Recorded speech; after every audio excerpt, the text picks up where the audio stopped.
오늘 우리가 보게 될 하나님 말씀은 누가복음 5장 12절부터 16절 말씀입니다. 12, 13절을 합독하고 12절부터 16절을 보겠습니다. 우리 12, 13절 합독하겠습니다.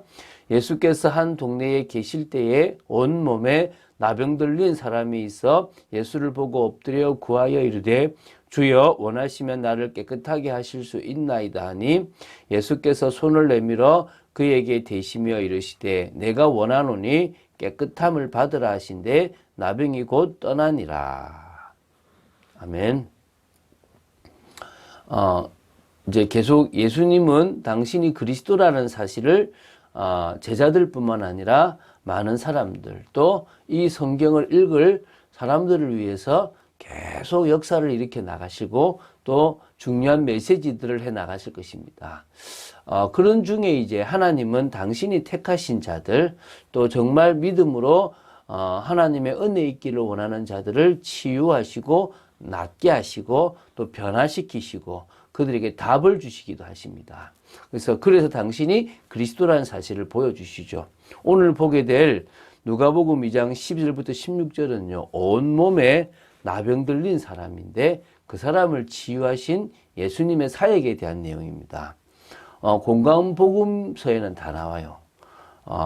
이게 이제 예수님이 그리스도라는 증거이기 때문에 마태, 마가, 누가에는 다 나오고 요한복음은 그런 부분들보다는 다른 입장에서 했기 때문에 안 나오는 것도 꽤 많습니다. 자, 마태복음에서는요. 예수님께서 산상수훈을 마치신 직후에 나병 들린 사람을 치유하신 사건으로 묘사되어 있지만 실제적으로는 예수님이 제1차 갈릴리 사역 기간 가운데서 산상수훈이 주어지기 이전 그때 있었던 사건으로 보면 될 것 같아요. 근데 왜 이런 차이냐면 마태복음은 어떤 사건 중심, 주제 중심으로 뭔가를 이렇게 재편성을 했기 때문에 조금 다른 각도로 보시면 될 것 같고요. 누가복음은 거의 사실적으로 기록했다라고 보시면 될 것 같아요.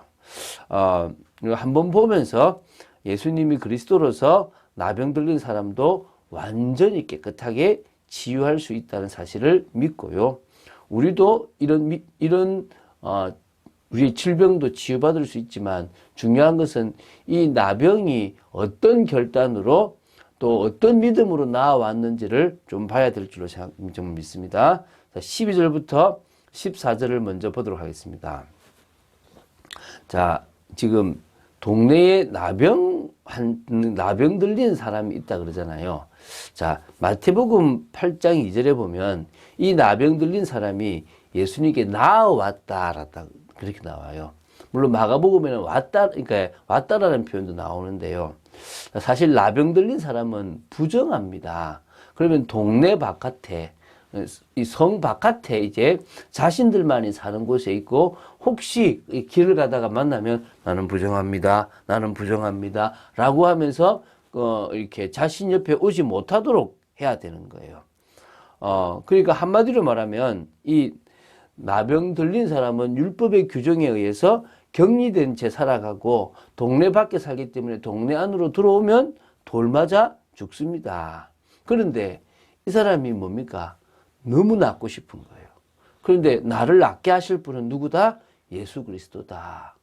그렇게 생각해서 뭡니까? 죽음을 무릅쓰고 나온 거예요.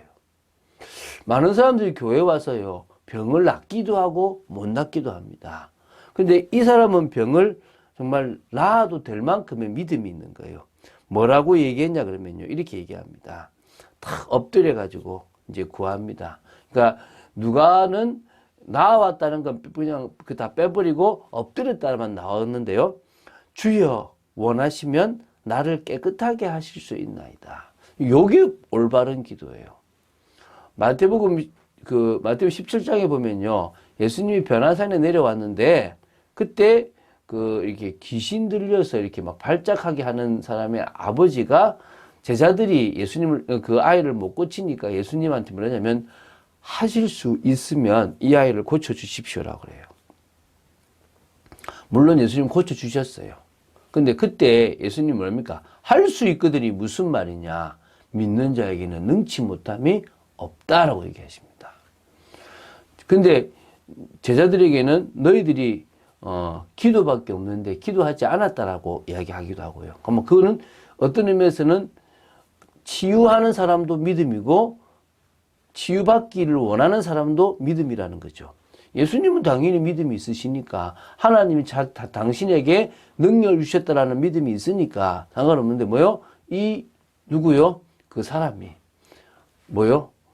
한 거죠. 그러니까 그때 보면 마태복음 17절 보면 주여 나의 믿음 없음을 용서하여 주시옵소서라고 얘기를 합니다. 오늘 참 고백을 잘하잖아요. 원하시면 이 말은 뭡니까? 나는 나아야 돼요. 나를 치유해 주세요. 이런 게 아닙니다. 저는 낫고 싶지만 그것이 당신의 뜻이고 당신이 그것을 원하시는다면 저는 깨끗해질 수 있다고 확신합니다. 이게 우리의 자세예요. 그러나 뭡니까? 생명 걸고 온 거예요. 생명 걸고. 우리는 구약이든 신약이든 메시지를 보면서요. 지금 우리의 상황과 적용할 수 있어야 됩니다. 나도 지금 이런 심정으로 주님 앞에 나왔구나. 제가 교회를 시작할 때요. 하나님이 역사하실 거라고 믿고 시작했습니다. 아무것도 없는데요. 저한테 역사 안 하시면 누구한테 역사하냐? 왜? 내가 주님의 뜻을 따라가는데. 내가 잘났다가 아닙니다.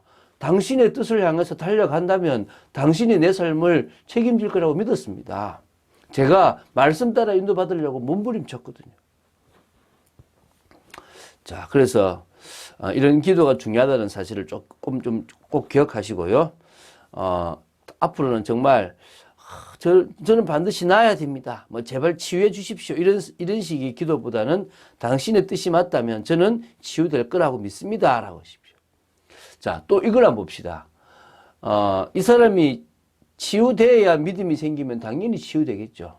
근데 이 사람이 치유되면 구원의 은혜가 임하지 않을 것 같으면 하나님은 치유 안 하실 수도 있습니다. 여러분, 이런 생각들을 좀 하시면서 하나님 앞에 올바른 중심의 기도를 하게 되기를 바랍니다. 자, 예수님께서는 치유하기를 원하셔서 손을 내밀어 그에게 대시며 내가 원하노니 깨끗함을 받으라라고 하신 겁니다. 이게요, 당시 사회적 통념이나 정결법상으로 나병 들린 사람은 부정하게 취급됐기 때문에 가까이 해서도 안 되고 만지면 더 안 됩니다. 따라서 건강한 사람은 그들과 뭡니까? 접촉하지 않습니다. 그럼에도 예수님은 그 나병 들린 사람에게 친히 손을 대시고 치유의 은혜를 베풀어 주셨다는 겁니다. 예수님께서 직접 손을 대셨다는 것 자체가 마지못에서 그래, 알아서 내가 고쳐줄게가 아니라 뭐죠? 나는 정말 너를 안타까워하는 민망히 여기는 불쌍히 여기는 마음이 있다. 그래서 나의 사랑의 이 따뜻한 손길로 난 너를 치료해 주고 싶다라는 그 중심으로 만지셨다라고 보시면 됩니다. 그래서 정말 생명 걸고 나왔던 그 나병 들린 환자에게 예수님은 사랑과 긍휼의 마음을 담아서 치료하셨다라고 보시면 됩니다. 이때 나병이요 떠나갔습니다. 지금도 이런 기적에만 관심이 있으면 안 됩니다. 기적은 당연히 일어납니다. 귀신은 당연히 떠나갑니다. 근데 그게 유익이냐 아니냐입니다. 우리는 그 생각을 하시고 했으면 좋겠습니다. 이 역사를 줘버리니까요. 치유의 은사를 줘버리니까 병 낫고 싶은 사람들만 오지 정말 좀 이렇게 그 불건전 신비주의로 갈 경우들이 많습니다. 우리가 제대로 하나님의 역사를 이룬다면 참 좋을 것 같고 하나님 원하시는 방향을 따라가는 게 중요한 줄로 믿습니다. 그러면서 예수님께서는 나병 들린 사람에게 아무에게도 이르지 말라고 이제 경고를 하셨죠. 이 첫 번째 말씀이고요. 두 번째는요, 후속 조치를 취하셨습니다. 바로 제사장에게 가서 완치 확인을 받고 율법에 명한 대로 예물을 드리려고 얘기합니다. 그러니까 첫 번째 명령은 메시아 되신 예수님 자신의 사역이 사람들에게 단지 병 고치는 것만이 아니라는 것을 다시 말하면 왜곡되기를 원하시지 않으셨기 때문에 하셨던 말씀이라고 보시면 됩니다. 두 번째, 이 명령은요, 나병 들린 사람이 유대인 공동체의 일원으로 떳떳한 귀환을 할 수 있도록 도와준 겁니다. 제가 이제 너무 길기 때문에 그건 안 하겠는데요. 나병 들린 사람이 좀 낫게 되면 제사장한테 보이고 여러 이렇게 절차들이 있습니다. 그것이 이제 여러분 좀 기회 있으면 보십시오. 레위기 13장 16절, 17절 또 14장 3절부터 7절 여기에 나오니까 그건 보시면 참고가 될 거라고 생각이 됩니다. 자, 이렇게 이제 그래서 넘어가도록 하겠습니다. 자, 15, 16절을 보도록 하겠습니다. 예수님은 병을 고치거나 귀신을 쫓아내신 후에 이제 아무에게도 이르지 말라고 하셨지만 오히려 이 소문은 자꾸 퍼져가지고 수많은 무리들이 이 소문을 듣고 몰려들고 막 이렇게 따라가게 되는 겁니다. 그래서 자기 병도 고침을 받고자 하여서 막 계속 오는 겁니다. 그러니까 예수님은 사역도 하셨지만 물러가셨습니다. 그럴 때는 좀 다른 데 떨어지셔서 한적한 곳에서 기도하셨습니다. 여러분, 일보다 더 중요한 것은 기도입니다. 우리가 오늘 보겠지만 여호수아의 가나안 정복에서 핵심은 뭐냐면 믿음의 행위입니다. 잘 싸웠기 때문에 이긴 것이 아닙니다. 말씀 따라 하라고 하는 할례, 하라고 하는 유월절, 하라고 하는 것을 따라갔을 때 되어진 거거든요. 아니 목사님 지금 어떻게 해요? 현실이 아닌데요. 그래서 하는 겁니다. 현실이 안 되어야 하나님이 역사하시는 겁니다. 현실이 되어질 수 있을 것 같으면 하나님은 역사하지 않으신다는 것입니다. 꼭 명심하십시오. 믿음으로 가나안을 정복했던 여호수아에 대해서 우리는 이번 주에 보고 있는데요. 정말 우리가 메시지에서 인도받는 방법에 대해서 우리가 이번에 말씀드렸는데 잘 기억하시고요. 또 하나님이 가나안 정복을 약속하셨던 것처럼 세계복음 하나님이 약속하셨습니다. 믿습니까? 그럼 우리는 그 약속을 믿고 우리가 매일 은혜 받고 기도 중심으로 우리 일에 최선을 다한다면 하나님의 역사가 일어났고 서론을 넘어서 본론으로 가게 되어 있는 것입니다. 그래서 이 시대 가나안 정복은 현장 변화의 축복이라고 보시면 될 줄로 믿습니다. 그래서 성도가 응답을 누릴 중요한 장소는 세상입니다. 정말 오늘 다른 것 말고 성도의 행복은요, 기도로 떠나는 전도 여행입니다. 이걸 좀 구체적으로 못했는데 이제 내일부터 좀 이런 부분을 좀 할 건데요. 기도로요. 이 사람, 저 사람, 이 현장, 저 현장, 기도로 심고 기도로 정말 인도받게 되기를 주 예수 그리스도 이름으로 축원드립니다. 주는 그리스도시요 살아계신 하나님의 아들이심을 고백합니다. 오늘도 저희들이 말씀 따라갈 수 있게 하심을 감사하고 정말 이 나병 환자의 믿음이 어떤 의미에서는 어린아이처럼 그대로 하나님을 의지하고 믿었던 믿음이지 않나 싶습니다.